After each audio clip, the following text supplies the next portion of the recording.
చాలా సంవత్సరాలు బట్టి ఈ పైరసీ అనే మహమ్మారిని ఆ బారిన పడ్డా మేమంతా ఎలా తప్పించుకోవాలి, ఎలా బయటపడాలి అని చాలా వర్రీ అవుతుండేవాళ్ళం. ఇది ఫిల్మ్ ఇండస్ట్రీ మీద డైరెక్ట్గా ఇండైరెక్ట్గా లక్షలాది మంది ఆధారపడి ఉన్నారు. ఇది ఏ ఒక స్టార్స్తో, పెద్ద డైరెక్టర్లతో, పెద్ద నిర్మాలతో కాదు. ఇది ఒక లైట్ బాయ్ దగ్గర నుంచి, చిన్న మేకప్ మ్యాన్ దగ్గర నుంచి, థియేటర్స్ దగ్గర గేట్ కీపర్ దగ్గర నుంచి ప్రతి ఒక్కళ్ళు ఇండస్ట్రీ మీద ఆధారపడి ఉన్నారు. ఇంతమంది కష్టాన్ని ఒకడు అప్పనంగా వచ్చి దోచుకుంటుంటే, దౌర్జన్యంగా వాడు ఎదురు సవాళ్ళు ఇసురుతుంటే ఇది తట్టుకోలేని పరిస్థితి.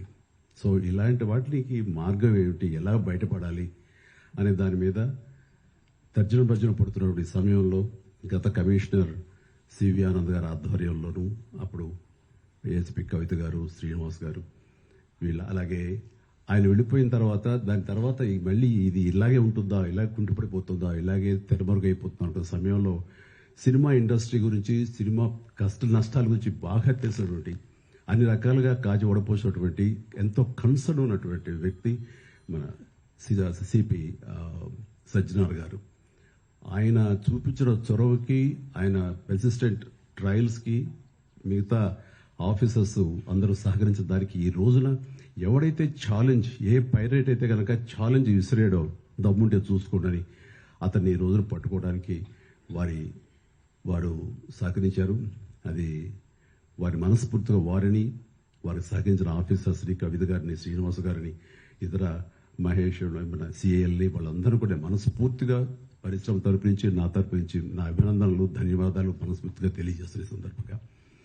అండ్ ఆ తర్వాత ఇది ఇలాగే ఆగిపోకుండా కొనసాగే విధంగా పరిశ్రమ ఒక్కటిగా ఉంటూ, ఆ రోజు సినిమా తీసాము, రిలీజ్ అయిపోయింది, దానికి మన బాధ లేదు అనుకోకుండా ప్రతి ఒక్కళ్ళు కూడా ఇది మన పరిశ్రమ, ఇక్కడ ఎంతో లబ్ధి పొందాము, దీనివల్ల మనం అభివృద్ధిలోకి వచ్చాము, దీన్ని కాపాడవలసిన బాధ్యత మన అందరికీ ఉందని ఒక సంఘటితంగా ఒక్కటై పోలీసు వారిని ఆశ్రయించి వాళ్ళ సహకారం తీసుకుంటూ, వాళ్ళకి మనం కాంప్లిమెంట్ చేస్తూ ఇలా ఒకళ్ళొకరు సమన్వయపరుచుకుంటే కనుక ఖచ్చితంగా ఇది ఏదో రోజుకి ఇది రూపం ఆపడానికి మన ప్రయత్నం మనం చేయొచ్చు. అండ్ ఇది ఈ రోజున గ్రేట్ అచీవ్మెంట్, ఈ ఐబొమ్మ నిర్వాహకుని పట్టుకోవటం.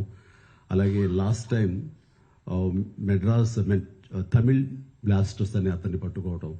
అలాగే లాస్ట్ టైం మనకి సివి ఆనంద్ గారు చెప్పిన దాని ప్రకారం ఒక 22 ఏళ్ల కుర్రవాడు, ఇంటర్మీడియట్ చదివిన కుర్రవాడు, బీహార్ నుంచి వాడు దాదాపుగా ఎన్నో వందల సినిమాలు వాడు పైరసీ చేసి ఎంతో పెద్ద నష్టం కలిగజేశాడు.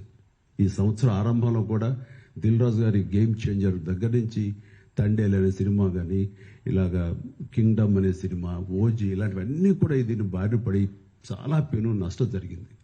రేపు పొద్దున్న రాజమౌళి గారు చాలా పెద్ద సినిమా తీయబోతున్నారు. ఆయన అలాంటి వ్యక్తి మూలంగా మన తెలుగు సినిమా ఖ్యాతి ఖండాంతరాలకి వెళుతుంది. అలాంటి జరుగుతున్నప్పుడు ఇది పెను సవాల్గా ఉంటుంది, పెను ముప్పుగా ఉంటుంది కూడా మనకి. సో మమ్మల్ని అర్థం చేసుకున్నారు, మా బాధను అర్థం చేసుకున్నారు. ఇవన్నీ సాధించాల్సింది ప్రభుత్వాలు, అక్కడ పోలీస్ డిపార్ట్మెంట్లు.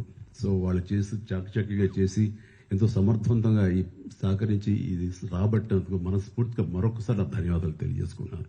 జై హింద్.